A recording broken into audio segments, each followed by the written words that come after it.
O Senhor esteja convosco. Ele está no meio de nós. Proclamação do Evangelho de Jesus Cristo segundo Lucas. Glória a vós, Senhor.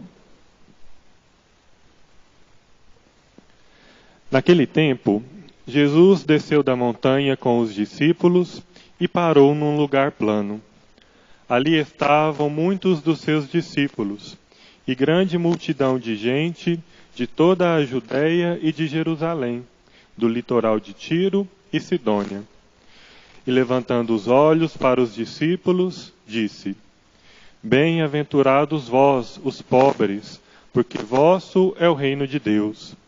Bem-aventurados vós que agora tendes fome, porque sereis saciados. Bem-aventurados vós que agora chorais, porque havereis de rir. Bem-aventurados sereis quando os homens vos odiarem, vos expulsarem, vos insultarem e amaldiçoarem o vosso nome por causa do Filho do Homem. Alegrai-vos nesse dia e exultai, pois será grande a vossa recompensa no céu. Porque era assim que os antepassados deles tratavam os profetas. Mas ai de vós, ricos, porque já tendes vossa consolação. Ai de vós que agora tendes fartura, porque passareis fome. Ai de vós que agora rides, porque tereis luto e lágrimas. Ai de vós quando todos os elogiam. Era assim que os antepassados deles tratavam os falsos profetas. Palavra da salvação.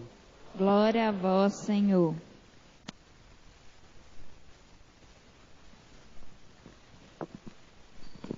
Meus caros irmãos e irmãs, a liturgia desse sexto domingo do tempo comum nos leva a refletir sobre a busca da felicidade, sobre onde temos colocado a nossa confiança.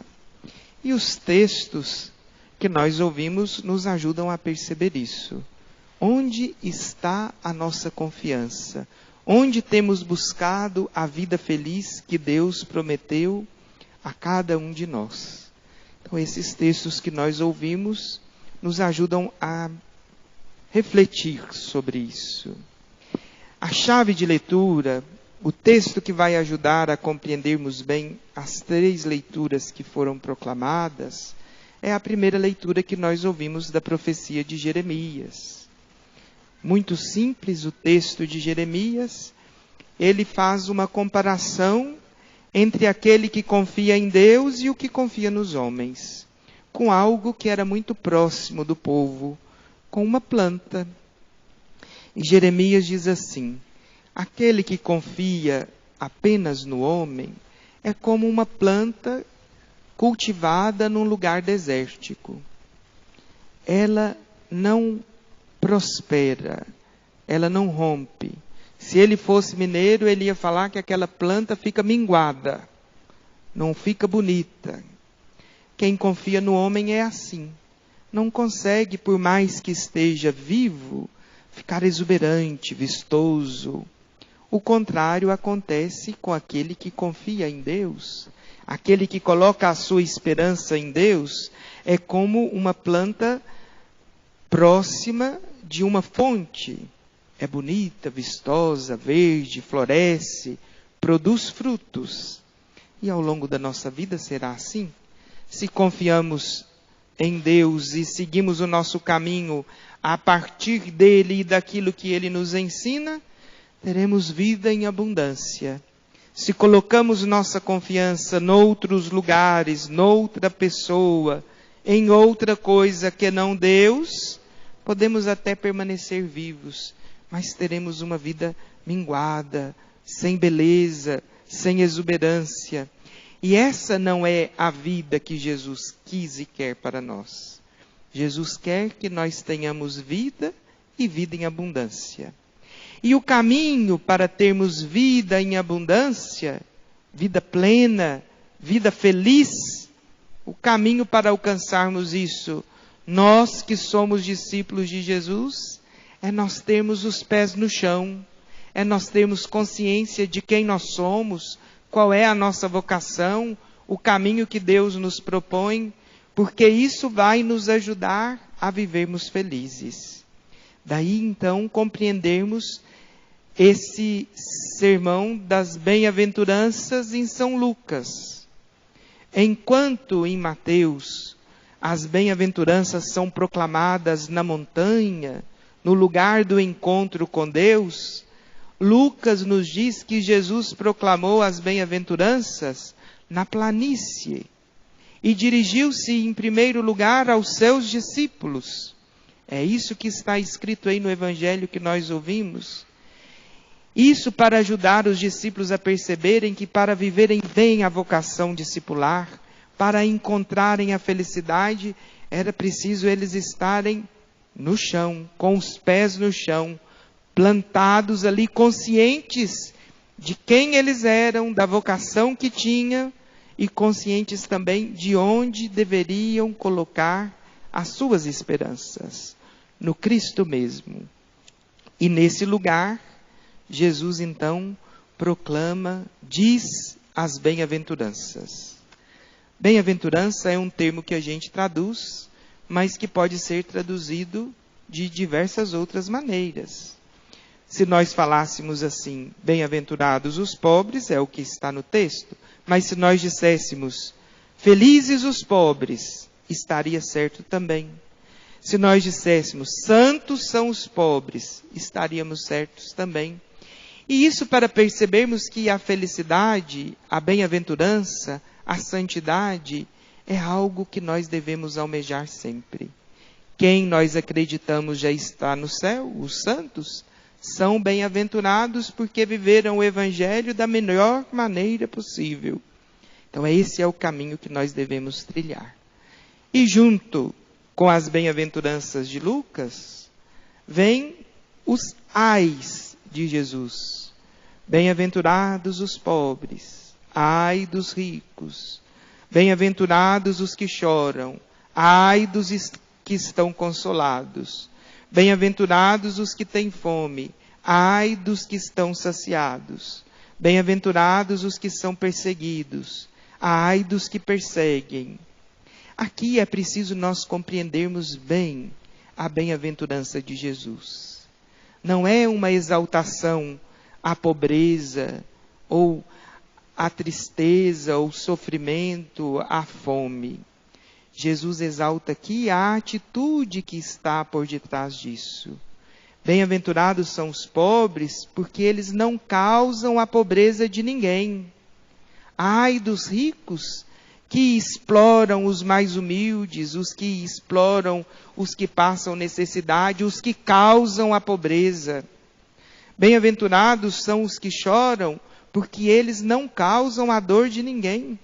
Ai dos que estão consolados e são motivo da dor do irmão, da irmã. Bem-aventurados os que têm fome, justamente porque têm o espírito de partilha, de solidariedade. Ai daqueles que estão comendo o pão do outro. Bem-aventurados os perseguidos, porque conhecem a justiça, porque lutam por um mundo melhor. Ai daqueles que são injustos, causam contendas, exploram, maltratam. A bem-aventurança está em fazermos o bem, em confiarmos em Deus, em querermos um mundo diferente. Se por acaso a vivência dessa bem-aventurança traz consigo cruzes, que nós saibamos carregar estas cruzes, lembrando que só em Deus nós encontraremos a verdadeira felicidade. Só nele nós devemos confiar. É nele que está o caminho para superarmos aquilo que é sofrimento hoje. E a vida feliz alcançaremos se em Deus e a partir daquilo que Ele nos ensina, nós caminharmos. O Deus que Jesus Cristo ensinou para nós, o Deus que nós acreditamos, é o Deus da vida, é o Deus da felicidade. E nós, que somos crentes, cristãos, devemos buscar também esta felicidade para nós. A felicidade não é algo que entra na nossa vida, é algo que deve sair do nosso coração. Por isso aqueles que o Evangelho diz no início são bem-aventurados, porque apesar do sofrimento aparente ou do sofrimento vivido, eles conseguem colocar a sua confiança em Deus e são felizes. Conosco também deve ser assim. Apesar das lutas e labutas da vida, das dificuldades que nós enfrentamos ao longo de toda a nossa existência, porque somos discípulos de Jesus, porque temos os pés no chão, porque conhecemos o Evangelho, nós devemos ser felizes e devemos levar essa felicidade também para as outras pessoas, para aqueles que ainda não conheceram ou não conhecem a Jesus. É isso que o Senhor espera de cada um de nós. Que nós tenhamos vida e vida em abundância, que nós tenhamos uma vida feliz, que o Evangelho nos ajude a superar as dificuldades que porventura tenhamos que viver e que não sejamos nós a causa de sofrimento, de angústia, desespero ou fome para as outras pessoas. Se o Senhor veio para que nós tenhamos vida e vida em abundância, como discípulos de Jesus, nós devemos lutar cada dia da nossa vida para que esta vida em plenitude chegue a cada um, a cada uma. E devemos ser nós a estar lá, a consolar os aflitos, os que choram, a alimentar os famintos, a ajudar os que têm sede e fome de justiça a encontrarem um mundo melhor. Nessa luta para a vida plena e digna para todos, nós encontraremos a nossa felicidade.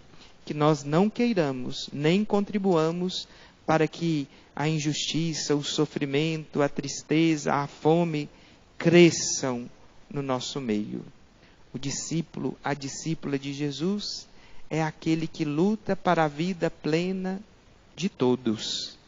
Que esse seja o nosso caminho, que esse seja o nosso querer, e que nós aprendamos sempre e cada vez mais a confiar em Deus, porque só nele nós seremos capazes de superar as dificuldades desse tempo. Glória ao Pai, ao Filho e ao Espírito Santo. Era no princípio, agora e sempre. Amém.